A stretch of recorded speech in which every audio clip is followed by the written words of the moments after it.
लोकसभा चुनाव के छठे चरण के मतदान से पहले पश्चिम बंगाल में ममता बनर्जी के वोट बैंक का पूरा गणित ही बिगड़ गया। बंगाल में 17 सीटों पर चुनाव होना बाकी है, लेकिन कलकत्ता हाईकोर्ट ने ऐन मौके पर पश्चिम बंगाल की 77 मुस्लिम जातियों का ओबीसी दर्जा समाप्त कर दिया। लोकसभा चुनाव के दौरान मुस्लिम आरक्षण एक बड़ा मुद्दा रहा।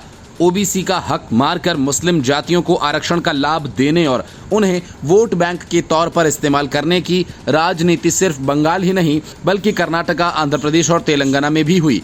लेकिन कलकत्ता हाईकोर्ट का ये फैसला एक तरह से बाकी राज्यों के लिए भी नजीर बन गया। उच्च न्यायालय ने इन मुस्लिम जातियों को ओबीसी दर्जा देने के आधार को अवैध करार देते हुए ये अहम निर्णय दिया। इन 77 जातियों में से 42 को ओबीसी दर्जा 2010 में तत्कालीन वामपंथी सरकार ने दिया था। इसके बाद बाकी जातियों को ममता बनर्जी के सरकार के दौर में जोड़ा गया।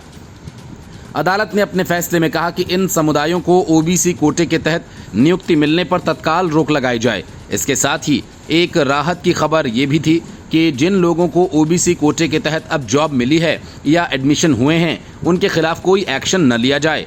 हाईकोर्ट का फैसला यूं तो देश के अन्य राज्यों के लिए भी नजीर है, लेकिन बंगाल में इसका चुनावी असर भी दिख सकता है। राज्य में मुस्लिमों की आबादी करीब 30% है, जो तकरीबन पूरे राज्य में असर रखते हैं।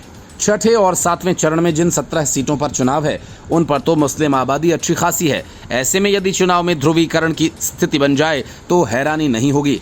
अदालत ने ओबीसी दर्जा खारिज करते हुए कहा कि अदालत का ये विचार है कि 77 मुस्लिम जातियों को ओबीसी का दर्जा दिए जाने के लिए गलत मापदंड अपनाए गए। ये संदेह होता है कि इन लोगों को वोट बैंक के तौर पर इस्तेमाल करने की कोशिश हुई।